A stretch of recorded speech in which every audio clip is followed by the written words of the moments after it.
It's what non-car people don't get. They see all cars as just a ton and a half, 2 tons of wires, glass, metal and rubber. That's all they see. People like you or I know, we have an unshakable belief that cars are living entities. Well, not Toyota Corolla, obviously, but you can develop a relationship with the car, and that's what non-car people just don't get.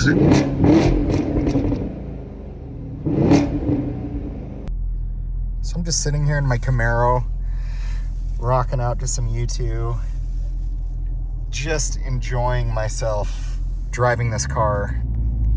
And I honestly don't understand the hate and lack of want for a Camaro. I get that they're lower in cells than the Challenger, Charger, Mustang, but as low as they are, I think this car is a hidden gem. I mean, when you drive this car at night, I mean, it is, I can't even describe it.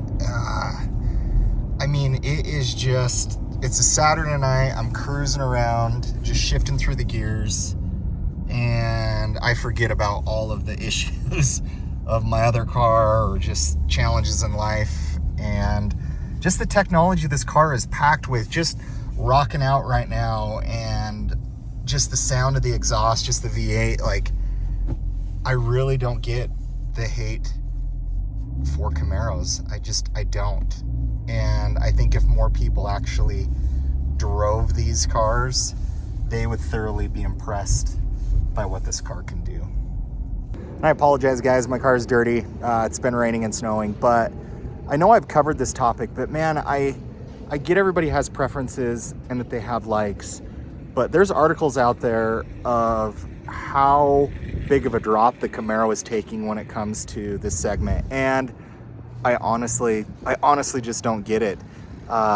This car is, in my opinion, almost perfect. I mean, it really is. My taste for my likes, it's pretty much perfect. The sound, the technology that's packed into this, it's a driver's focused car, and I am a driver. Like, I want to shift my own gears, and it has the best manual transmission out of all of them.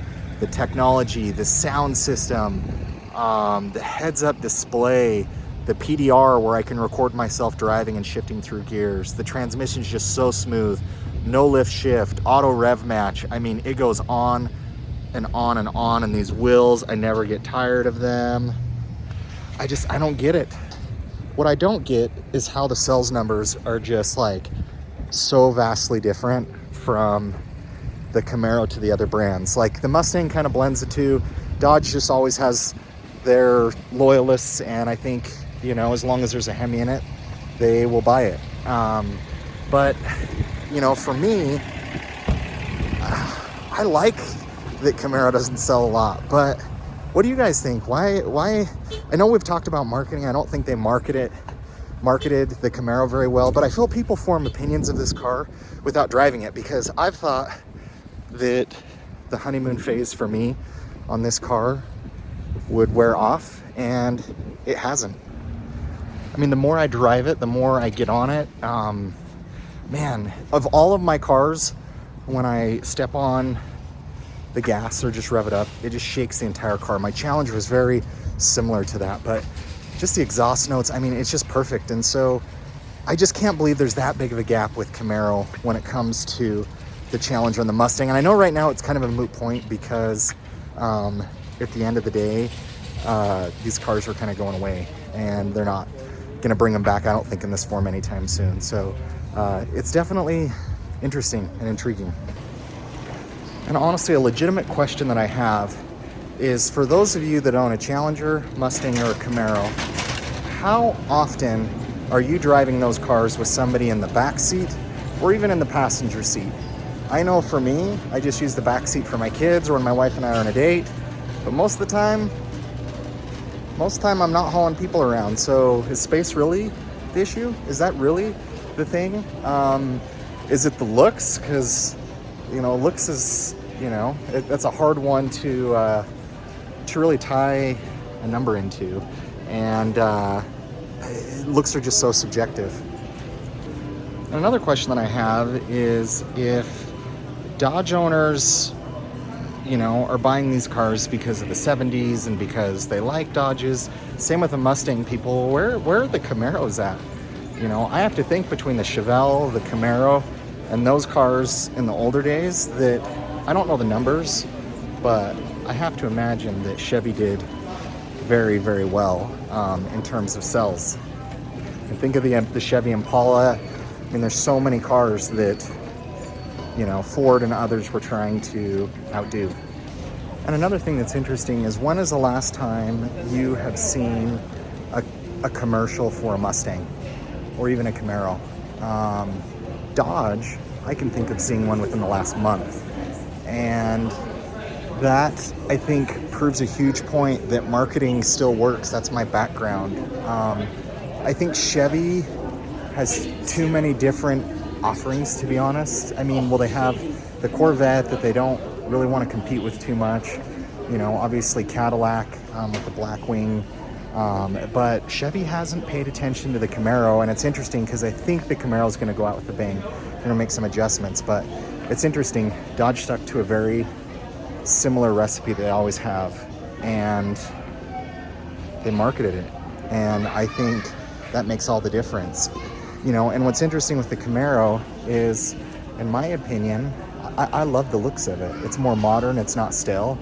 I look at a lot of the Challengers, no offense, they start to kind of look a little bit stale to me because there's so many of them, and I've seen the same car now for the last 13 years. They're still beautiful, don't get me wrong, but that's one thing with Camaro is I think they took more risks when it came to design, and that also might be something that kind of shot them in the foot too at the same time.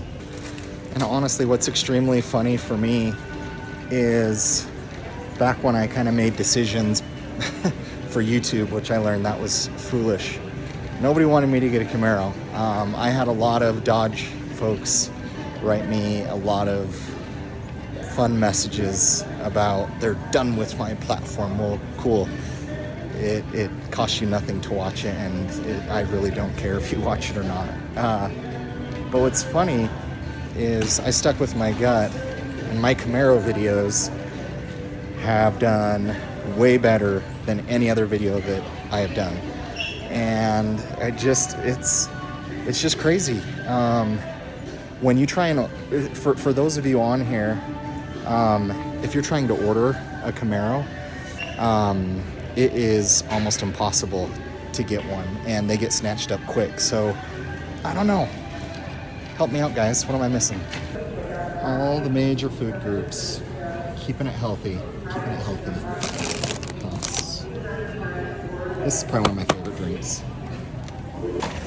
And honestly, guys, I'm not trying to hate on any brand in particular.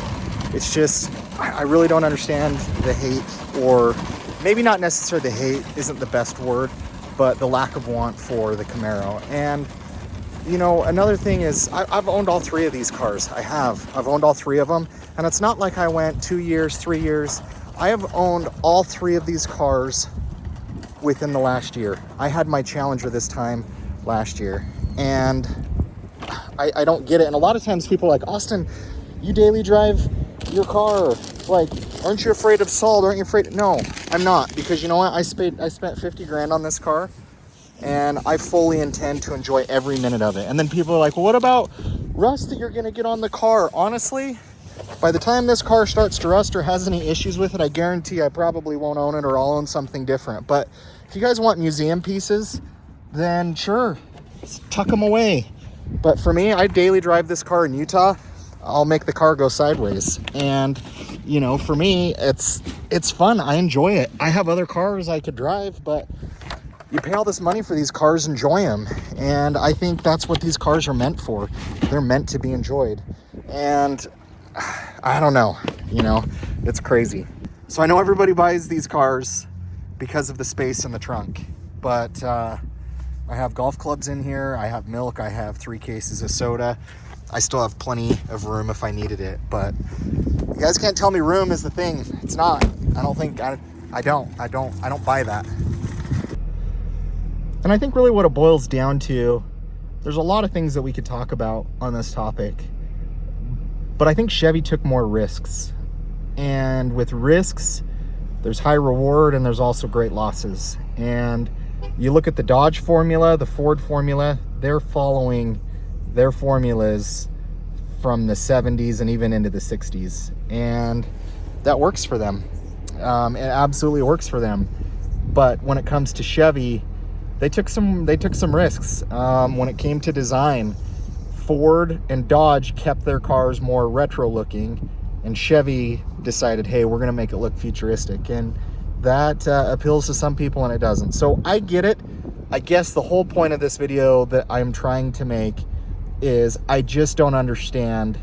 I can understand Chevy being last in sales, but what I can't understand is how Chevy can be outsold by a Mustang and Challenger. If you add up all of Camaro sales for the year, they're outsold by the end of the year by double, if not triple that, among their competitors. But I think ultimately what it came down to is Chevy took a lot more risks. And when it comes to risks, you can either hit it out of the park or you can struggle. And Chevy made a couple course corrections that didn't bode too well for a lot of folks. And so Chevy took a lot more risks. They've taken more risks than Ford has. Ford has stayed very true to their design over the years, and they've learned, you know, along the way to not ruffle the feathers of Mustang owners. And Dodge, good luck with your electric.